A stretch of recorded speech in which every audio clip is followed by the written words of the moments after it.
Fala pessoal, tudo bem? Estamos aqui para o nosso estudo, para nós darmos continuidade ao nosso estudo a respeito do livro de Hebreus. E agora nós vamos estudar o capítulo 5 de Hebreus. Vamos estudar Jesus como sumo sacerdote. E junto comigo, eu aqui, pastor Vilibaldo, também estão aqui os outros pastores da nossa igreja, pastor Nildo e pastor Tiago, que vão se apresentar. Sou o pastor Nildo Vital, pastor aqui da Igreja Batista Lindóia. É muito bom a gente estar continuando os nossos estudos, nossos encontros aí. Que bom que você está de novo com a gente hoje. Isso é muito bom.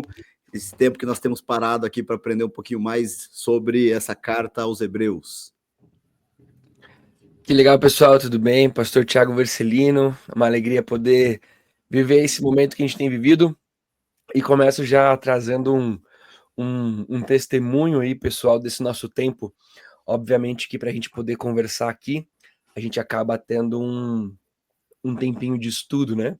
E neste último final de semana, que você não precisa saber qual é, na história, em qualquer momento que você ouvir esse podcast, mas no momento que nós estamos gravando, neste último final de semana, eu fiz uma série de pregações em Hebreus, e como tem sido valioso experimentar momentos dentro da pregação onde eu convivi com muitas das coisas que a gente tem conversado aqui. Então, ter essa ideia panorâmica, essa ideia de contexto geral de tudo aquilo que acontece na carta aos Hebreus, está sendo muito relevante para mim. Espero que seja para você também que tem caminhado com a gente. E tem sido um prazer como igreja também estarmos estudando o livro de Hebreus. O pessoal tem dado um retorno muito bom, o pessoal tem comentado bastante, alguns com perguntas bastante difíceis.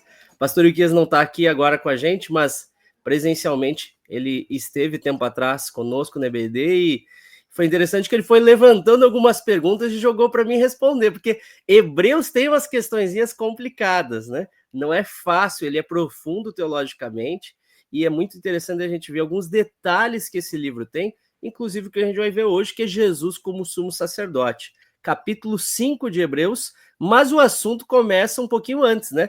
No capítulo 4, versículo 14, já vai falando sobre Jesus sumo sacerdote. E é isso aí, né, pastor Nildo? É isso aí, eu acho muito interessante, né? A gente precisar voltar um pouquinho, né? Não é exatamente no capítulo 5, né? É aqui o nosso estudo, capítulo 5, mas ele começa ali no capítulo 4, versículo 14. E esse assunto, né?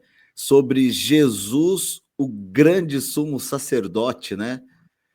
A palavra sacerdote, ela é comum para a gente, não é uma palavra estranha, até para quem não é evangélico, né? O não evangélico, no Brasil, né, a nossa cultura cristã aqui, o sacerdote, só que talvez ele não entenda, às vezes, o que é o sacerdote para quem foi escrito o livro, né? O sacerdote a gente liga talvez com padre, com pastor, com presbítero, algum líder assim, a gente liga, Religioso. um religioso, né? Mas o texto aqui, ele está trazendo a figura do sacerdote lá do Antigo Testamento, do início ali do Novo Testamento, ainda quando havia o templo, tem toda ali uma linhagem, uma origem, que eu acho que a gente vai conversar sobre isso, vai ser legal a gente entender o antes, né, de onde vem essa ideia, e por que é importante para a gente entender isso, né? Acho que vale muito a pena. Tem em mente essa imagem, a imagem do sacerdote de Israel, sacerdote judaico que faz sacrifício, que faz oferta pelo pecado, que é algo diferente realmente do que a gente está acostumado, né? Então hoje a gente não está acostumado com sacrifício de animais, e então é algo distante de nós, mas a gente vai se aproximar agora. Tiago, diga, meu amigo. Interessante, Vili, que esse capítulo ele dá para nós uma ideia que a gente conversou, acho que no capítulo 1, né? Ali nas questões mais introdutórias, que é a maneira como nós podemos ler a carta aos Hebreus, né? A gente tem pelo menos 3 grandes maneiras de ler. Não tem certo e errado, é só um jeitinho que você vai a caminhar pelo livro de Hebreus. Existe a possibilidade de nós caminharmos pelo livro de Hebreus através das advertências que o livro tem, né? Capítulo 2, 3, 6, 10 e 12 são 5 advertências claras que o autor dá para a gente. A gente pode olhar para a estrutura da carta aos Hebreus com as citações do Antigo Testamento. Tem alguns blocos, né, de citações grandes do Antigo Testamento. Parece que o autor ele está pregando para a gente. Ele lê uma porção, cita uma porção do Antigo Testamento, explica ela, é como se estivesse fazendo uma pregação, né? E tem uma maneira de a gente ler a carta aos Hebreus nessas indagações que o autor faz sobre a superioridade de Jesus. Jesus superior aos anjos, Jesus superior aos profetas, Jesus superior a Moisés, Jesus superior a todos os sacerdotes, sendo o sumo sacerdote. Então hoje se nós tivéssemos escolhido ler Hebreus a partir dos dizeres de superioridade de Jesus, hoje nós estaríamos em um momento de falar sobre Jesus ser superior aos sacerdotes como o grande sumo sacerdote. E claro que isso inclui citações do Antigo Testamento, que o autor sempre traz, né? Inclusive uma repetida, né? Tô na minha contagem aqui, mas ele cita ali no versículo 5, tu és meu filho, eu hoje te gerei. Uma citação do Salmo 2 que ele já havia citado no capítulo 1, verso 5. Então ele repete, traz novamente, e aí de seguida traz outra citação. E diz no outro lugar, tu és sacerdote para sempre, segundo a ordem de Melquisedeque. Que ele vai mencionar, né, vai citar de novo depois no capítulo 7. Então é interessante que esse capítulo ele traz citações que estão em outros momentos do livro para trazer realmente a importância deste assunto que é Jesus, o sumo sacerdote. Eu achei Então, muito interessante aí, só um pouquinho, pastor Vili, eu achei muito interessante quando o pastor Tiago falou ali, né, dos superioridade de Jesus, né? No capítulo 4, a gente vê essa evolução, né? No 4 falou de Josué, né? Foi Moisés não foi suficiente, daí Josué, né, para levar eles ao descanso, que a gente conversou no capítulo 4, e agora a gente vê aqui essa questão de Jesus agora como o sacerdote, né? O maior sacerdote. E é interessante essa construção que o autor vai fazendo aqui para nos trazer para algo, ele sempre vai trazendo isso e apontando para Jesus. Ele traz a figura do Antigo Testamento e aponta para Jesus. Né? Elas eram todas sombras, né, do Cristo. E talvez a gente comece a puxar um pouquinho o ensino do capítulo 5, né? Porque se nem, né, você que não está acompanhando a gente abriu pela primeira vez este episódio, agora você vai perceber que ia ser bem importante você voltar um pouquinho daqui a pouco. Mas a gente viu que Moisés não foi o suficiente para garantir a entrada do povo no descanso. Josué não foi suficiente para garantir a entrada do povo no descanso. Mas aquele que é o sumo sacerdote, né? Portanto, a quantidade de vezes que começam os versículos em Hebreus com portanto é uma coisa assustadora.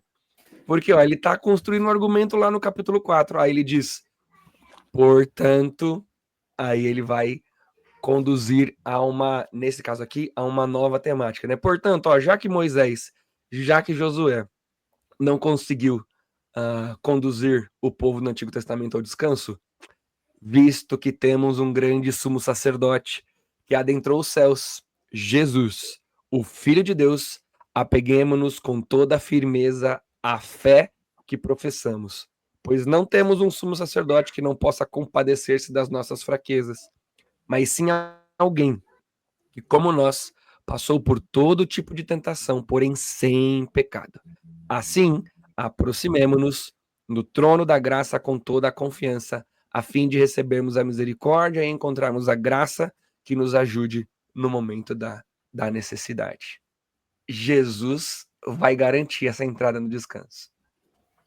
E é interessante como ele vai puxando, né, os assuntos para depois ir trabalhando. Aqui ele puxa essa questão do sumo sacerdote, que lá no capítulo 7, depois ele vai mostrar a superioridade de Cristo por ser um sacerdote segundo a ordem de Melquisedeque, que é superior à ordem de Arão. Aqui ele fala também, tentado, né, sofreu todo tipo de tentação, porém sem pecado. E depois ele vai desenvolvendo isso mais para frente, falando, olha, mesmo o sacerdote, ele peca. Então o sacerdote ele faz ofertas, faz sacrifício pelos outros, sim, mas antes ele tem que fazer por ele mesmo, porque ele também peca. Agora Jesus não tem essa necessidade. E esse é um ponto muito importante. Então é fundamental a gente ver que Jesus não é qualquer sumo sacerdote. Ele é um sumo sacerdote diferente de todos os outros, pois os outros, eles serviam para ligar as pessoas a Deus, mas eles mesmos não eram perfeitos para fazer essa ligação perfeita. Agora nós temos o sumo sacerdote perfeito, sem pecado, que além de sumo sacerdote é a própria oferta que é oferecida a Deus, né? Uhum. Eu acho legal aqui esse versículo 14, né? Quando ele fala ali, ó, falando dessa ideia de se apegar ao sumo sacerdote, né? Ele apresenta o sumo sacerdote, Jesus como sumo sacerdote. Ele fala que esse sumo sacerdote é Jesus, né? É o Filho de Deus, aquele adentrou os céus, Jesus, o Filho de Deus. E ele fala para a gente se apegar, apeguemos-nos com toda a firmeza a quê? A fé que professamos. Né? A gente precisa se agarrar nisso. Não é mais aquela questão do sacrifício do sacerdote no templo. Eu não tenho mais a ovelha que eu vou levar para o sacerdote. Um sacerdote que tinha que, antes de oferecer o sacrifício pelos meus pecados, ele precisava fazer pelos dele. Estou adiantando a leitura aqui, né? Mas esse sacerdote eu posso me apegar, a minha fé nele. Existe esse algo de me agarrar a ele. Eu gosto muito de ler Hebreus na minha mente. Quando eu leio, tá? É uma das teorias. Então, quando eu leio, eu sempre penso que o templo já foi destruído. Eu penso que o templo acabou de ser destruído. A impressão que eu tenho é que ele está trazendo, de uma certa maneira, um consolo para o hebreu que não tem mais o templo. Não se preocupa. Você tem onde agarrar a sua fé. Você não precisa mais ir ao templo. Ele não está dizendo isso no texto, tá, gente? É uma maneira que eu leio aqui, isso aqui com pano de fundo para eu entender melhor aqui.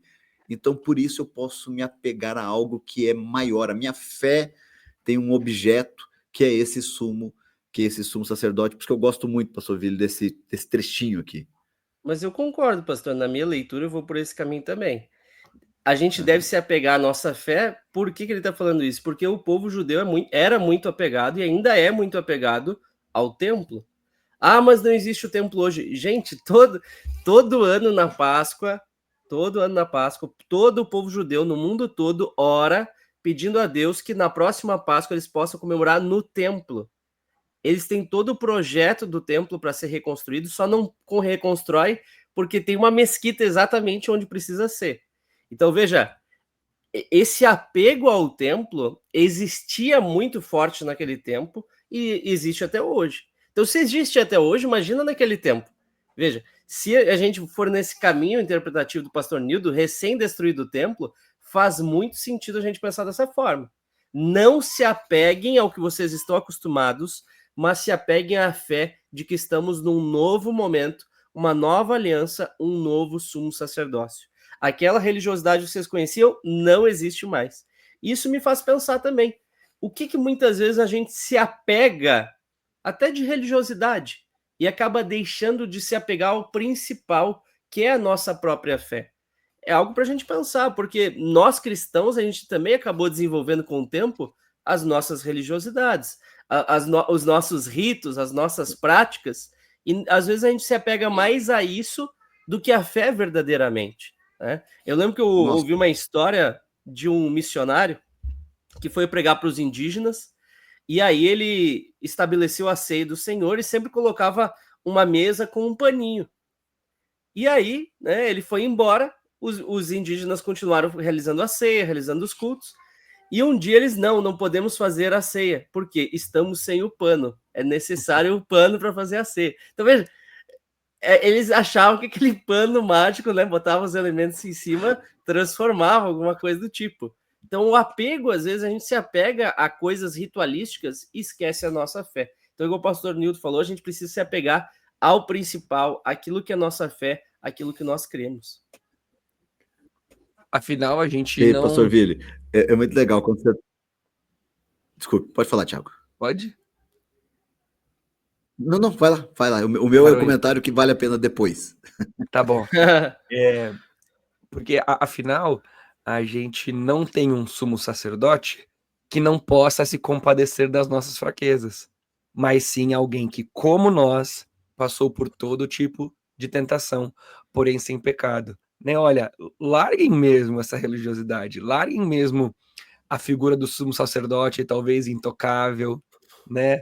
O sumo sacerdote que está distante.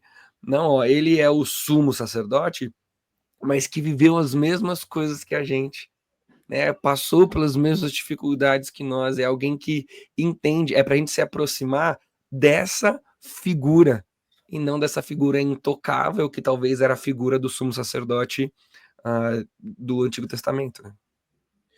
Porque entra nessa ideia, né, de uma religiosidade, vou dizer, uma religiosidade vazia, porque esvaziou, Deus é esvaziado do processo e se torna o objeto adorado, sendo o objeto da fé, só que ele é vazio em si, né? Não tem ali a Deus de fato.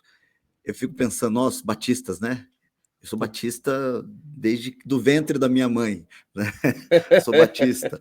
E cantor cristão, amo, né? Eu lembro do hino 171, né? Aviva no Senhor, eis nossa petição, ateia o fogo do alto céu em cada coração. Então, quando eu vejo hinos do cantor cristão maravilhosos, mas eu lembro quando foi colocado o cantor cristão depois do livro de Apocalipse. Na Bíblia, para facilitar, em vez do cara ir para a igreja só com a Bíblia e o cantor cristão separado, foi feita uma versão que você colocava ali. E para alguns é como se a gente tivesse canonizado o cantor cristão, porque colocou no cânon. Tá dentro da Bíblia. Aí não, agora o cantor cristão, ele é sagrado na Bíblia. E algumas pessoas discutiam assim, não, o texto diz lá em Salmos, para nós louvarmos a Deus com salmos, os apóstolos diziam com salmos e hinos. E para eles, para alguns, né, os hinos eram os hinos do cantor cristão. Daí a gente tem que ajudar a falar assim, não, veja, quando fala ali de hino, nem existia cantor cristão ainda. Cantor cristão é uma bênção, é maravilhoso, e nós cantamos, né, a gente utiliza, mas as músicas do cristão, do cantor cristão, ou seja, qualquer outra prática, elas não podem substituir. A mesa, você falou do paninho na ceia, eu lembro da mesa da ceia que ficava na frente. Aquela mesa que às vezes vinha escrito na mesa assim, em memória de mim. E aquela mesa não podia ser mexida, ela era sagrada. O púlpito do pastor não podia sair do lugar para fazer um teatro, porque o púlpito era sagrado.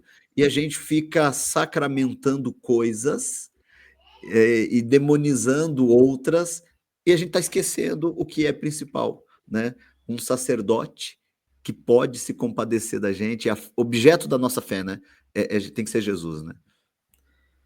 E me faz lembrar a fala de Jesus também para a mulher samaritana, né? Vai chegar a hora, e já chegou, né, que os verdadeiros adoradores adorarão ao Pai em espírito e verdade, né? Não mais nesse monte, nem em Jerusalém, mas a gente precisa lembrar que os primeiros cristãos eram judeus. Então, sendo judeus, existia essa expectativa do templo. O templo sendo destruído, os cristãos esperavam que o templo seria reconstruído. Agora, esse texto, assim como outros, eles nos fazem ver que é um novo momento na história. O cristão não precisa mais ficar nessa expectativa em relação ao templo. Porque os judeus até hoje têm isso, eles não vivem plenamente a religião deles. É um judaísmo em suspensão. Eles não realizam sacrifícios, não tem templo, não tem sumo sacerdote, porque não tem templo. Então, veja, é uma nova realidade dessa religião, e da mesma forma o cristianismo poderia acabar indo por um caminho nessa expectativa e se aprisionar a isso, quando na verdade não é necessário. O grande sumo sacerdote já veio, já realizou o pleno e perfeito sacrifício, e não é mais necessário a gente se apegar a essas coisas, mas se apegar à fé em Jesus. E isso vai caminhando para os nossos próximos versos, né? Verdade. Todo sumo sacerdote é escolhido dentre os homens e designado para apresentá-los em questões relacionadas com Deus e apresentar as ofertas e sacrifícios pelos pecados. Essa é a função do sumo sacerdote, né? Ele é escolhido dentre homens e designado para representá-los em questões relacionadas com Deus. A única maneira de se relacionar com Deus é através do sumo sacerdote e apresentar as ofertas e sacrifícios pelo pecado. Então, na hora que eu pedi perdão pelo meu pecado, eu tinha que apresentar para o sumo sacerdote, e era ele quem cuidava disso. Ele é capaz de compadecer dos que não têm conhecimento e se desviam, visto que ele é o próprio está sujeito à fraqueza. Por isso, ele precisa oferecer sacrifícios por seus próprios pecados, bem como pelos pecados do povo. Ninguém toma esta honra para si mesmo, mas deve ser chamado por Deus, como de fato foi Arão. Então ele está dizendo, olha, o processo de um sumo sacerdote era esse. Era o povo, Deus que nomeava, como foi com Arão, qual era a função dele, né? Apresentar coisa pelos pecados, os seus próprios, e daí ele continua e dali, ele vai dizendo 5. Da mesma forma, agora ele está testificando quem Jesus é. Agora ele está, né, dando a carteirada. Da mesma forma, Cristo não tomou para si a glória de se tornar sumo sacerdote, mas foi o próprio Deus lhe disse. Aí temos os nossos 2 textos do Antigo Testamento. Tu és meu filho, eu hoje te gerei. Num outro lugar ele diz, tu és sacerdote para sempre, segundo a ordem de Melquisedeque. Então é interessante como o autor ali, ele se preocupa em não descaracterizar aquilo que o leitor sabia, porque é um leitor judeu, né? Então não estou descaracterizando, não estou falando aqui, agora inventei um cara aqui, Jesus, e agora ele é o sumo sacerdote. Não, calma. Não estou inventando nada. Estou dizendo, eu sei como é que o sumo sacerdote funciona, e por isso mesmo é que eu estou dizendo para vocês que Jesus é o sumo sacerdote. E é interessante de ver, agora, talvez eu fuja um pouco do assunto, mas eu achei muito interessante isso aqui. Ninguém toma esta honra para si, mas deve ser chamado por Deus. Isso era algo muito forte, né? O sacerdote, ele é escolhido por Deus. E eu penso assim, o ministro religioso, ele precisa ser escolhido por Deus, né? Nós 3 aqui somos pastores, pastor Ilquias também é pastor da nossa igreja, mas veja, nenhum de nós decidiu, eu vou ser pastor. A gente entende que tem um chamado pastoral da parte de Deus. Até é interessante que aqueles que têm que vão fazer o que a gente chama de concílio, né? Que é um exame para se tornar pastor, segundo a ordem dos pastores batistas brasileiros. A primeira pergunta que se faz, que é a definidora, é: conte o seu chamado, né? Qual é o seu chamado? Como que Deus te chamou? E eu lembro que o pastor Iquias já me comentou que ele fez concílios de pessoas que falaram: não tenho um chamado. O pessoal falou assim: por que você não vira pastor? Decidi virar pastor. Aí já era. Não vai passar no concílio. Por quê? Porque a gente entende que para ser pastor precisa ter um chamado de Deus. Não é qualquer coisa. Há um propósito de Deus nessa atuação sacerdotal e, no nosso caso, pastoral, né? E da mesma forma ali, Jesus Cristo não disse, eu sou o sacerdote agora. Não, Deus o escolheu como seu próprio filho, como oferta e sacerdote também para nós. Isso é muito importante da gente olhar com atenção isso, né? Eu acho interessante para a gente Vili. Desculpe, só trazer antes da gente prosseguir ali, é que a questão da escolha, né? Da escolha do sacerdote, quando o texto diz, a escolha aqui é uma escolha por nascimento. Não é uma escolha pós-nascimento, não é uma escolha assim que Deus fazia todos os anos, igual a gente tem agora o chamado ministerial, né? Porque hoje não é mais por nascimento. Por exemplo, os meus filhos não precisarão ser pastores, né? Alguém já disse, e pode até dizer, o chamado hoje é diferente do chamado do sacerdote. O sacerdote, ele precisava não apenas ser da tribo de Levi, ele precisava ser descendente de Arão. Por isso que é da ordem de Arão, da descendência de Arão, né? Porque você tem ali Arão, ele é irmão de Moisés, né? Fez parte de toda ali a questão da saída do povo da terra do Egito em direção à terra prometida. Mas o texto lá de Êxodo 28 vai mostrar, Levíticos 8 também fala alguma coisa, mostrando, né, o sacerdócio vindo de Arão e seus filhos. O chamado nosso não é mais assim. O nosso chamado hoje não é porque o meu pai foi... Imagine só, para servir no templo, tinha que ser da tribo de Levi.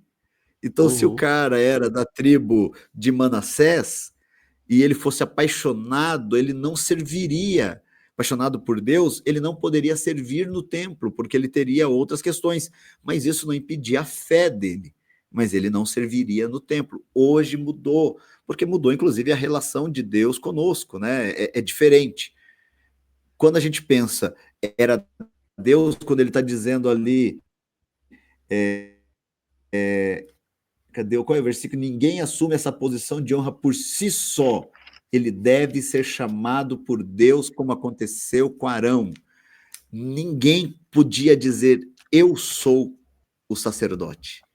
Porque eles sabiam que o sacerdote era da tribo, era descendente de Arão. Mas Jesus é descendente de Arão? Não. Jesus é de qual? Qual tribo que Jesus é? Tribo Jesus de Judá. era Judá, da tribo de Judá, descendente de Davi, né? E aí ele está dizendo, peraí, ele só pode ser por causa do que Deus colocou. Assim como Deus coloca Arão, Deus também colocou Jesus. Então, o único que pode me colocar como um líder ministério é porque Deus me colocou lá. Não é uma questão de herança, né? Não é uma questão aí só porque eu queria, nossa, eu queria tanto ser, acho tão bonito ser um líder ali. Não, veja, é muito mais do que isso, né? E o senhor está dando spoiler, pastor Nildo. Spoiler do capítulo 7. No capítulo 7, depois a gente vai abordar bastante isso, viu? A pessoa fica com vontade de continuar vendo. É verdade, isso mesmo. Jogar a isca. Mas no capítulo 7 a gente vai ver bastante isso, viu, pessoal? Porque provavelmente tinha essa contestação, né, pastor Nildo? O pessoal olhava assim, tá, Jesus sacerdote? Não tem como, ele não é da tribo de Levi, então não serve. Mas a gente vai ver que tem um outro caminho sacerdotal, além desse sacerdócio de Arão, que é o caminho do sacerdócio de Melquisedeque. Vamos chegar lá, mas isso que o senhor está falando é muito importante. Está ali no versículo 6, né? A gente só não vai agora explorar, porque o autor explora depois, né? Ele vai trazer mais específico. Depois a gente vai te contar quem era Melquisedeque, mas isso é no capítulo 7. Nós estamos no 5. E aí é um tema muito legal, né? Mas é isso mesmo, ele já joga o gancho, faz a citação ali no verso 6, que ele vai puxar depois no 7:17. Mas é interessante o que o senhor falou, pastor. Não é por achar bonito, não é por querer, mas pelo chamado de Deus. E eu fico pensando que talvez naquele momento também muitos sacerdotes haviam esquecido disso, e é muito possível que muitos sacerdotes eles tenham visto como uma verdadeira profissão o sacerdócio. Quando a gente vê a relação dos sacerdotes e dos que os representavam, que eram os saduceus, a relação negativa com personagens como Jesus, com João Batista, que faziam caminhos diferentes, como, por exemplo, o batismo, né? O batismo para arrependimento. Às vezes a gente não para pensar nisso, mas talvez os sacerdotes, nesse contexto de João Batista e agora no contexto do cristianismo, vissem o batismo como uma afronta à qualidade deles e ao direito deles de serem os mediadores para perdão de pecados. Até o próprio Cristo, né, declarando seus pecados estão perdoados, isso ofendia essa lógica sacerdotal de que para o pecado ser perdoado, a pessoa precisaria levar um animal para ser sacrificado por um sacerdote. Agora Jesus está intermediando nossa relação com Deus e fazendo com que isso não seja mais necessário. Dando sequência... aqui, perdão, pastor. Só um pouquinho, só para voltar um pouquinho, eu estou pensando aqui nessa discussão lá, né? Estou pensando como que foi toda essa discussão. Dizendo ali, ó, ele, o sacerdote, né? Ele precisa oferecer sacrifício por seus próprios pecados. E eu estou vendo aqui o autor de Hebreus, ele está trazendo aqui o que o sacerdote ele é tão humano quanto quem precisava, quem estava oferecendo o sacrifício, né? O sacerdote ele é pecador. E ao mesmo tempo, olhando para isso aqui, me faz pensar como esses sacerdotes ou as pessoas que conheciam o sacerdote podiam agora olhar para esse sacerdote, porque os sacerdotes, vamos pensar que nós três sacerdotes, eu seria um sacerdote aí de alguma ordem de barba grande aí, né? Os sacerdotes, esses sacerdotes, eles eram vistos como sem pecado, porque as pessoas olham para a gente e elas não conseguem, às vezes, ver em nós humanidade. Humanidade no sentido de pessoas que erram, pessoas que têm falhas, dificuldades. Eu vou contar uma falha minha, né? Eu tenho, por exemplo, às vezes, facilidade em focar numa tarefa.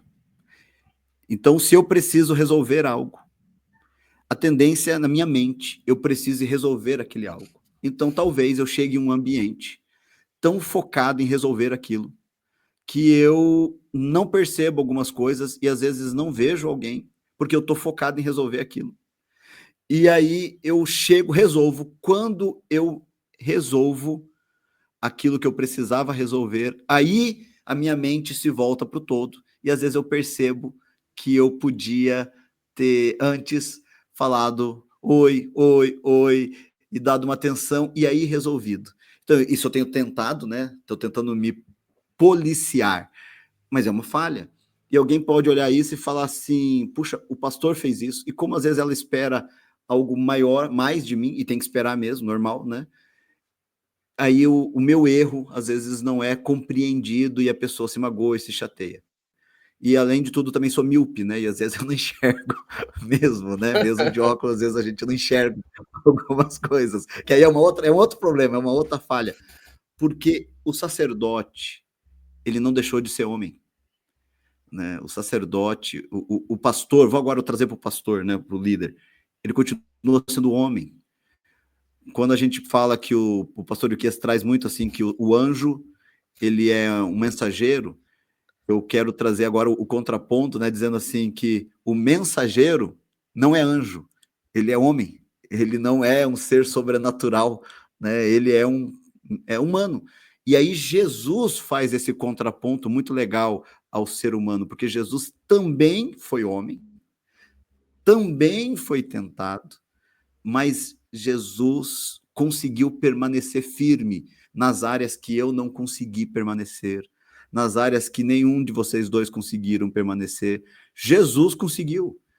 E aí isso faz a diferença. Então, o sacerdote, ou quando essas pessoas que ouviram isso pela primeira vez, talvez elas nunca tinham visto os seus líderes religiosos como homens pecadores, porque eles eram santos homens.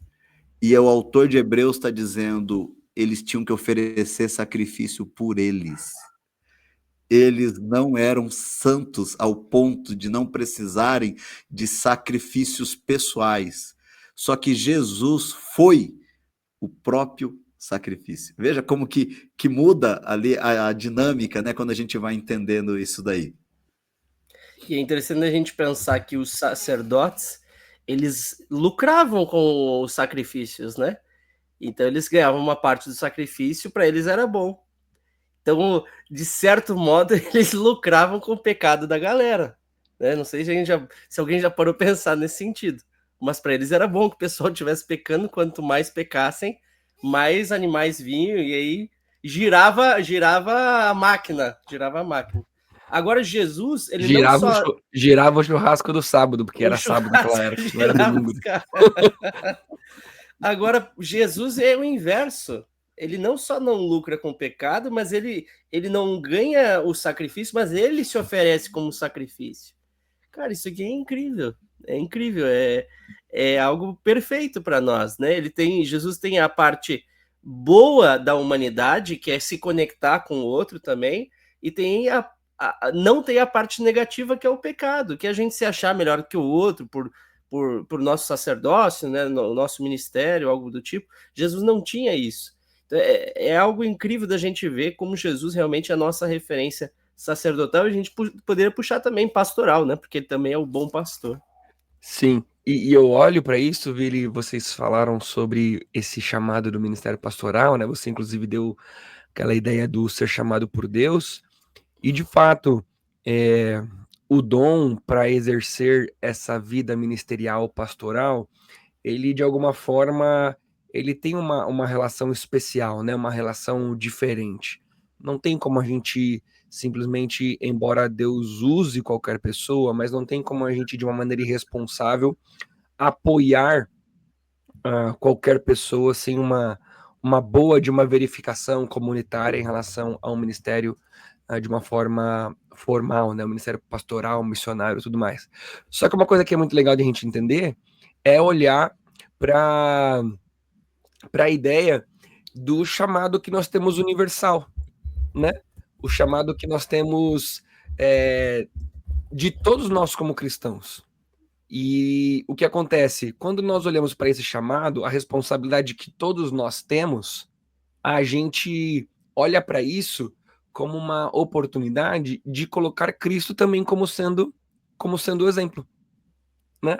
Se Cristo não ganha nada ao ser chamado por Deus para ser sumo sacerdote e desenvolver aquele chamado que ele teve, por que que nós, ao sermos chamados, nós faríamos isso com a expectativa de lucrar, né? Como você brincou, ou com a expectativa de ganhar algo, né? Se a gente fosse brincar com a hierarquia de ganhar coisas, né?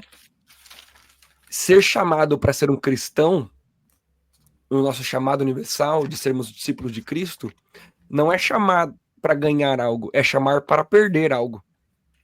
E foi o que Deus fez com Jesus. Deus não chamou Jesus para ganhar algo, não. Deus chamou Jesus para sofrer mais, ser humilhado pelas pessoas que estavam à sua volta, pagar o preço pelo pecado de todos. Então Deus o chama para perder. E a gente muitas vezes acha que a vida com Jesus é um chamado para ganhar, é um chamado para ter uma vida próspera, é um chamado para ter uma vida realizada, é um chamado para ter uma vida de felicidade. Aí talvez você ouvindo deve estar dizendo assim, mas Tiago, eu aqui não quero então. Eu aqui não quero viver isso daí, tá maluco? Não, obviamente que a gente não consegue comparar essas coisas com o privilégio de vivê-las, né? Tende, como diz Tiago, tende por motivo de grande alegria o fato de passarem por diversas provações, né? Então, mas eu fiquei com isso com esse pensamento. Como muitas vezes o chamado à fé cristã ou o chamado ao ministério, ele é sempre com aquela expectativa de ganhar algo. Mas quando nós vemos Jesus assumindo a função de sumo sacerdote, ele assume essa função para perder algo, né? E me lembra 1 Timóteo, capítulo 6, né? Que é o contexto do famoso texto, o amor ao dinheiro é a raiz de todos os males, né? O contexto é justamente Paulo falando, a piedade com contentamento é grande fonte de lucro. Aí ele explica que não é o lucro material, e infelizmente muitos se perdem querendo viver uma vida ministerial focado no lucro material. Hoje em dia, né, com a teologia da prosperidade, teologia coach, tanta coisa aí que está circulando, muitas pessoas acabam se perdendo com o foco errado, não entendendo que o ministério, o ministério é entrega, né? Diga, pastor. Desculpa, pastor Vili. Eu achei muito legal. Tiago citando Tiago, né? Quando ele falou, como disse Tiago, eu fiquei pensando, mas é o Tiago que está falando. Ó, mas eu não vou dar a fonte, não, mas a gente fica nessa piadinha, mas eu já vi gente se citar no PowerPoint numa pregação. Quando eu vi isso, eu falei assim, não é possível. Eu tô falando sério, eu tô falando sério. Tomara a pessoa tava fazendo PowerPoint. Espero que não seja eu, então. Se vocês dois viram, a chance é grande.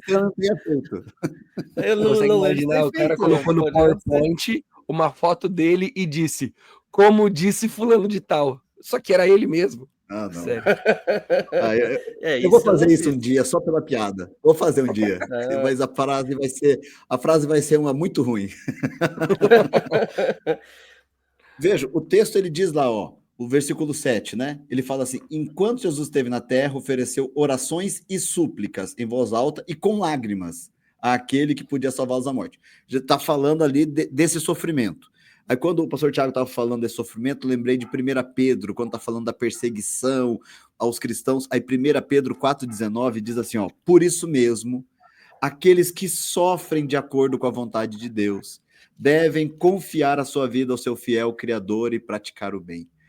Veja que o sofrimento, ele faz parte, né, da vida do cristão. E eu vejo um dos maiores males do nosso tempo, que não é fruto dessa geração, é fruto de uma geração anterior, talvez aí antes um pouco ainda da minha geração, mas ficou muito forte na minha geração a teologia da prosperidade, onde o cristão ele não pode sofrer, onde Jesus era rico porque ele tinha uma casa na praia, né? As pessoas vão dizendo, Jesus era rico porque a túnica dele valia não sei quanto e ela não tinha costura, então ela era valiosíssima. Esse vídeo da casa na praia, ele de vez em quando aparece ainda no Instagram, o vídeo da casa na praia. Aparece. Esse é clássico, né? Clássico. Tem um que dizia, é um Jesus... Tem um que dizia que o burro, naquele tempo, o jumento, era o Rolls Royce daquela época. Que é um completo absurdo, né? Sei lá, lambreta, né? Sempre foi o que ele é, né? O burro, né? Sempre foi, né? O jumento. Não foi valorizado por nenhuma cultura no mundo, coitado do bicho. Não, só no Shrek se falasse que ele é valorizado. Se falasse da camelos, né? Falasse cavalos árabes, né? Aí você vê aí valor, né? Mas quando a gente... Tanto é que em Cantares fala, comparo as éguas, né? A amada dele, ele comparava as éguas dos carros de Faraó, né? Ele não comparou com o jumentinho de Jerusalém, né? Ele comparou com as éguas do Faraó. Então, quando a gente pensa aqui, o sofrimento, ele faz parte. E Hebreus, ele traz esse Jesus. Ele não está trazendo aqui o Jesus bravão, com a espada na mão, que eles queriam que derrubasse o Império Romano. Não é esse Jesus que ele está apresentando. Também não está apresentando aqui um Jesus alheio à dor do ser humano. É um Jesus que apresenta a dor, porque ele fala exatamente, porque quando ele esteve na terra, ele ofereceu a Deus, ele fala a Deus, ele oferece orações e súplicas em alta voz e com lágrimas aquele, né, para Deus, aquele que podia salvá-los da morte, e salvá-lo da morte, está falando da morte dele, inclusive. E suas orações foram ouvidas por causa de sua profunda devoção, mostrando que esse Jesus, existe uma entrega desse Jesus, desse Cristo, a aquele que podia salvá-lo. Mas Jesus não é Deus. Por que ele precisava orar para que Deus o salvasse da morte? Agora eu quero ver quem vai responder isso, Tiago ou Vide, né? Por que ele precisava ter essa profunda devoção ali, né? Talvez o próximo versículo ajude, eu não sei, né? Vou deixar a bola com vocês aí. Mas se me permite, antes de entrar nessa polêmica, ou já fugindo da polêmica, esse versículo 7, ele me fez pensar numa questão que eu tenho pensado muito no meu ministério mesmo. Diz assim, durante seus dias de vida na terra, Jesus ofereceu orações e súplicas. Esse ofereceu dá a ideia que é uma oferta. Quando a gente fala de oferta, a gente pensa sempre em sacrifício. Só que o sacerdote, ele sendo mediador entre o povo e Deus, ele oferece o seu clamor a Deus. Aí eu lembrei que eu li recentemente em Joel capítulo 1, verso 13. Ponham vestes de luto aos sacerdotes e pranteiem, chorem alto vocês que ministram perante o altar. Então o sacerdote ele não tinha só a função de matar lá o bichinho, pronto, acabou, algo ritualístico. Ele tinha uma função de interceder pelo povo a Deus. E nós, pastores, também temos essa função. Às vezes a gente reduz muito o ministério pastoral, e eu me coloco, tô criticando a mim mesmo, viu, gente? Não tô criticando vocês. Mas às vezes a gente reduz muito por exemplo, pregação, aconselhamento. Mas a oração, ela é algo fundamental na nossa vida pastoral. E eu tenho pensado muito, eu até preguei recentemente sobre a oração, e eu tenho pensado muito a importância de nós, pastores, orarmos pelo rebanho que Deus colocou em nossas mãos. Orarmos por essas pessoas, clamarmos a Deus por eles. E até recentemente eu até tive uma alegria que eu coloquei em oração a vida de um vizinho nosso aqui, que estava com muita dor no pé, não estava conseguindo ir trabalhar, estava bem mal aqui. E eu orei realmente bastante aqui por ele, e ele acordou bem do pé. E aí a minha esposa acabou comentando que eu estava orando por ele, nem falei nada, a Ju comentou. E aí ele falou, então foi isso. Então foi a oração do Vili que me ajudou. E às vezes a gente esquece da importância da oração também na nossa função como pastores, como, né, ministros do Senhor. Eu tô precisando dessa oração aí, porque essa semana tem jogo do time da igreja e meu pé Olha aí, tá ó. precisando dar uma melhorada. Já eu vou especializar em oração por pé. Mas eu, pastor Nido, eu posso tentar sugerir aí uma ideia para isso, porque o verso 9 talvez tenha uma das afirmações sobre Jesus das mais enigmáticas, né? E uma vez aperfeiçoado, tornou-se fonte de salvação eterna para todos. Parece que Jesus ele era imperfeito, né? Parece que Jesus ele tinha algo a melhorar, né? Mas não é essa ideia que está sendo trabalhada ali. A gente tem que pensar que Jesus ele não tinha defeito, né? Ele é o Cordeiro perfeito. Ele era o sacrifício perfeito. Inclusive nos próprios versos que a gente tem aqui, a gente tem essa ideia, né?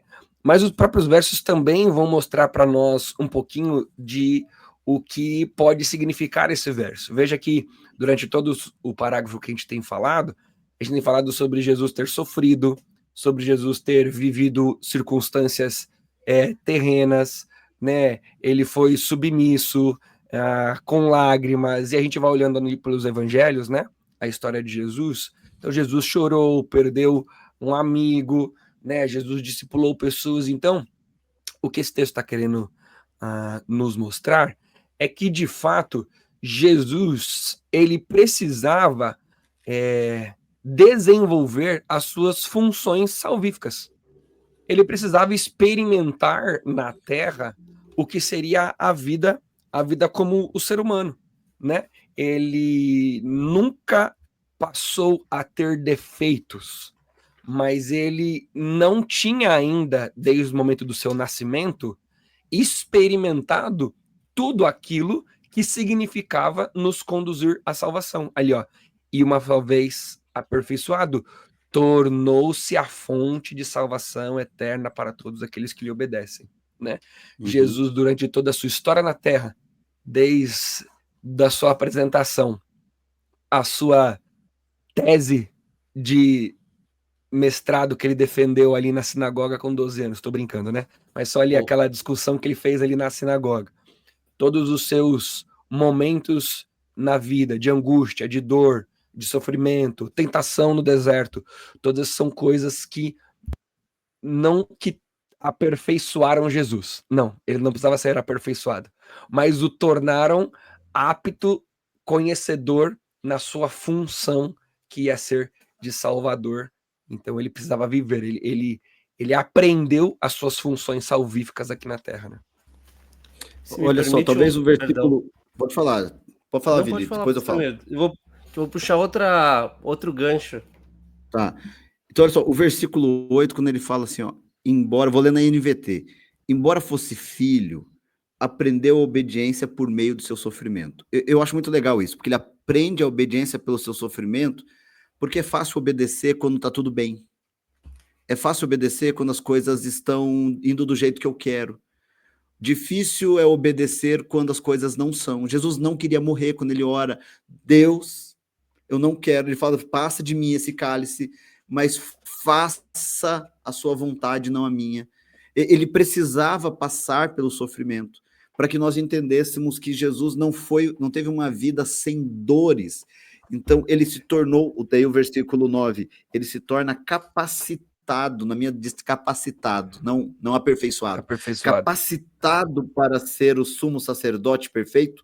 Por quê? Porque ele passou pelo sofrimento, ele continuou obediente, apesar do sofrimento, E então isso mostra que ele tem condições de ser o sumo sacerdote perfeito, não apenas o sumo sacerdote.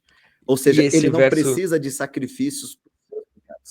Pode falar. E esse verso 8, acho que é um exemplo muito legal, porque a gente pode dizer o seguinte: Jesus, ele nunca seria desobediente, mas ele ainda não tinha tido a oportunidade de obedecer em meio ao sofrimento.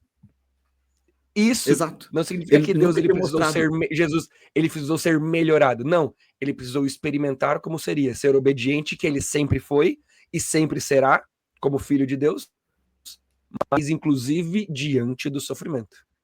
E tinha coisas que eram necessárias, poder olhar. Né? Isso, e para a gente poder olhar para ele e dizer, não, ele sofreu. Ele sabe o que é. Senão a gente diria assim, muito fácil, né? Filho de Deus, né? Não, muito fácil dizer que a gente tem que ser igual a Jesus, mas ele é filho de Deus, olha quem eu sou, né? Olha a minha vida. Não, ele passou por isso. E isso torna, como que fala hoje em dia, quando tem direito de fala. Jesus tem direito de fala, porque ele passou pelo sofrimento. Você ia dar um gancho para sua vida. Não, e apesar dele não precisar melhorar, igual o Thiago falou, tinham questões de condição para a função, né? Igual por que Jesus começou o ministério só com 30 anos de idade? Ele poderia ter ensinado antes, igual o Thiago brincou da tese de doutorado aos 12, né? Aos 12 ele já tinha condições de ensinar os mestres da lei, mas esperou até os 30 porque havia a condição dos 30 anos de idade para alguém ensinar como rabi, né? Para ser um mestre. Da mesma forma, a condição, né, para se tornar um sacerdote daquilo que está sendo apresentado ali no texto. Então isso é algo muito importante, essa questão das condições sendo saciadas. Não é um Jesus que precisa ir melhorando, evoluindo, nada do tipo, mas condições que um checklist que ele foi, né, carimbando ali, preenchendo aquelas questões que eram necessárias. Agora, se me permitem puxar agora para um outro caminho, né? E uma vez aperfeiçoado, tornou-se a fonte da salvação eterna para todos os que lhe obedecem. Eu acho muito interessante, eu acho que isso é algo importante para a gente trazer uma reflexão mais prática. Aqui o texto, ele não fala da salvação para os que creem, mas para a salvação dos que obedecem. A gente sabe que a salvação vem pela fé, perfeito? Mas a fé, ela resulta em obediência. E aqui a obediência, ela é muito importante. Jesus obedeceu ao Pai, e isso, né, foi o que lhe deu aqui a condição de ser sumo sacerdote. Da mesma forma, nós precisamos obedecer a Jesus Cristo. Tempo atrás, um irmão da igreja falou para mim assim, pastor, tem um amigo meu que ele é muito informal com Jesus e muito desleixado com a vida cristã, mas quando eu confronto ele, ele diz, não, Jesus é meu amigo, Jesus nunca vai me condenar.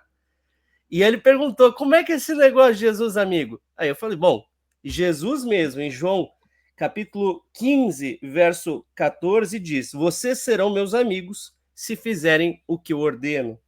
No capítulo 14, verso 15, se vocês me amam, obedecerão os meus mandamentos. Com Jesus não existe ser só uma coisa, né? Jesus tem que ser Senhor e Salvador. Para ser Salvador, ele precisa ser Senhor. E isso é algo que é trazido aqui com a escolha das palavras do autor de Hebreus. Nós, como cristãos, precisamos ter esse cuidado.